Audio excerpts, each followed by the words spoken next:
Thank you to Tems, thank you to ATL Jacob, thank you to FNZ, thank you to Drake, Future. The song that even won the so-called Grammy that they're talking about was where her voice was lifted from the original song, sampled on another song, and said she was featured. Now the thing is, naturally, featured artists are not recognized as Grammy winners. So when you say Tems won the Grammy, in what way did she win a Grammy? However, I also know that there is recognition that they give to featured artists. But the recognition they give to featured artists is not the same as the songwriters or the producers of the song or something like that. So when people say Tems won the Grammy, and perhaps that is why she's not posting it. Perhaps she knows that this is not actually a win. So why should I go and blow myself up posting about something that I didn't win? You know, so this is like winning by association, just the way they call it. So Victor, on the contrary, I just want to think that what is the essence of Grammy? It to celebrate musical talents, talents that have excelled to certain points, talents that have entertained the world, talents that have created difference within the musical world globally. And so if you have someone, even if it's a second in a musical production, and that second in that musical production actually made a difference, that win should be celebrated. That is on a broader perspective. At the end of the day, the Grammy goes to who has the song. So when the award was given to her, was it said because you're an associate? Or the award was not given to her. The reason why we are saying that she has won an award is because a song where she was featured on won. This is another market for them. They have always had a market, but now you know that our market is more being patronized by Nigerians. So it is to their own credit, to their own benefit, when they begin to involve Nigerian artists or African artists for that matter. And that is why in recent years you find the foreign labels, the American labels, only wanting to sign Nigerian. So there are a lot of Nigerian artists signed to Sony Music, Universal Music, Def Jam, and all this. So Tems coming into having a party with the Rock Nation at the brunch, I think it's actually good.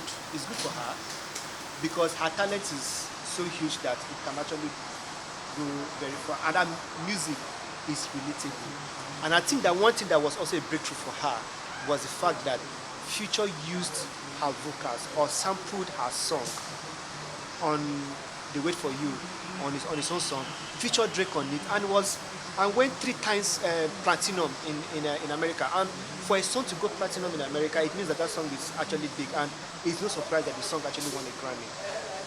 And so I think that also gave her leverage, and I think that Nigerian artists are using every opportunity that it is that they can get to sell themselves across the border. And whether they are going to be used by the foreign big labels or not, I think some people don't care. Use me, but let me be out there. It's even beyond the global big names in the entertainment industry associated with her. You find lots of Nigerian politicians associating with her. And the big question now becomes, what is the market like in Nigeria? How much infrastructure is set in place to actually promote these people locally?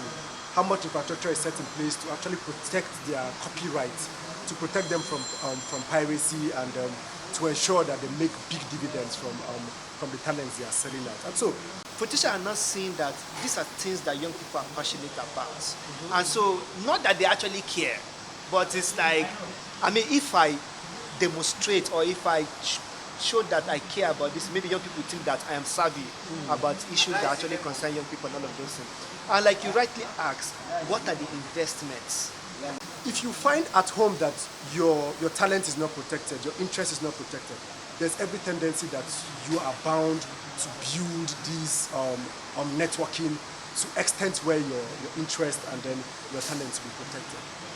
But then, I want to think that we are underestimating our market as Africans, as African musicians, because yes, all of a sudden we started having futures when it was that we were craving for futures. You had times where Idris Abdulkarim had clashes with 50 Cent, and it went haywire then. Like, why would we clashing with the A-class global? And all of a sudden you had Wyclef running and then running shoes with Two-Face, and you had P-Square running shoes with Rick Ross at the point where these guys were at their A-class game. So it shows you that at that point they realized that there was a break in the Nigerian music industry. Nigerians were beginning to patronize the Nigerian music. We're beginning to prioritize our own artists. And beyond our own artists, we're beginning to take over Africa. And it was time for them to realize that we need to partner with, or rather future these guys, build these collaborations. I think that the Grammys, permit me to sound controversial, is the biggest global show. It is not a validation of your talents, of your credibility, of your excellence as a musician.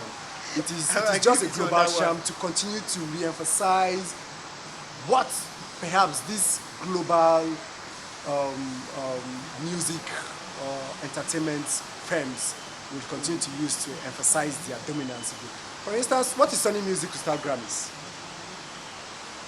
They have lots of Grammys artists. So by the time you take out Grammys, they lose their credence. What is a lot of the global? So I just think it's a structure kept to continue to emphasize, and it's high time that African artists, Nigerian artists, started to realize that we can do this in Africa. I think a few years ago, Burna Boy even bragged on the net that he is no longer a Nigerian artist. And some few more years ago, Wizkid at a point was acting like he was not a Nigerian artist. So then he will be chilling in the US and the UK. So do you agree with me that the music industry needs decolonization? Because yes, there's a heavy colonization project still happening within the music industry. It's tokenism that you just want to give. It's the same thing that MTV at a point were doing international art. At a point they say, okay, because of this, let us do African art, best African art. And then you see some people come. And usually in those awards, they will first give, that is the first award they will give. African Act of the Year. First award before everybody even arrives at the venue, before the big boys arrive. In fact, some people, they will even send you email that congratulations, you are the African Act of the Year. Please do a video and send to us. We'll you don't need to be at the venue. You don't need to be at the venue. But I'm actually glad. Those were the dark times of the entertainment industry. But coming back to Ashake finally, I do think that I feel a bit guilty that saying that somebody told us some 15 years ago that he was going to bring Grammys. The times have changed over periods of hard work, that Nigerian arts have grown beyond the Nigerian borders, and even grown beyond African borders. They've grown trans-border, and they're doing a lot. That Ashake actually stands a prospect. And the reality is this, that he may get nominations and may not get it, and he may get nominations and get it. But the reality is that I think there are better days, brighter days for the African arts already. But then we need to streamline from being starved or being thirsty for the Grammys award. It has come to a time where we should celebrate our own arts even within the African continent. So what is that African award that we are looking forward to? Apart from the African award? Yeah, African Music Award that you'll be looking forward to. That you'll be looking forward to, that you can buy your tickets for. I mean, so what are the African legends doing? The Sonny Ades, the Angelo Kijos. I think these are things that should be factored in. Rather than brooding Burna Boy and telling him to get prepared for a Grammys award. Why not? Let me tell you why that will not even work in the first place, or why it might not work. So, having been in the entertainment industry for myself for a period, and whatever, 12 or 13, I can't remember, they gave award for Best Video Director. The person who won the award was Clarence Peters. Okay. Do you know how that guy came to stage to collect his award? My guy was wearing a jean. He put a towel hanging at his back here and wore what kind of Liverpool jersey, and came to the stage to collect award. And then he gave his speech. Thank you very much. About 2 weeks later, Channel O had music video award, the Channel O Music Video Awards in South Africa, and he was invited. This same person who actually wore jean, a towel hanging from his back pocket, and a jersey. This guy actually wore suits and went there. 2011 Sun City Music Video Awards, if I remember. 2011. You went there and you find that it was held at Echo Hotel and Suites, if I remember correctly. Yes, it was. in December thereabout. You go there. I went there. The stage was empty. There were no sponsors. In fact, it was so bad that Julius Agbo had to come out and call out corporate bodies and said, for Christ's sake, why are they not supporting? And then, so when I saw that award at the Sunset Music Awards at Eco Hotel, about some few weeks later, maybe a week later or 2 weeks later again, MTV Base came to the same Eco Hotel to play their music. And if I told you that it is the same stage that was used for Sunset Music Awards that was also used for the MTV Base National Music Awards, you will not agree because of how much support MTV Base got and how much support Sunset Music Awards did not get. So this thing, even we ourselves, we are not yet even accepting our own award. Have you seen the latest headies? The latest headies, even the celebrities, the Whiskies, the Davidos, the Burna Boys, the Tiwa Savage, all of these guys, they were not there. Nobody. So you find an artist wins an award and then there's nobody to even receive the award on his behalf. Why?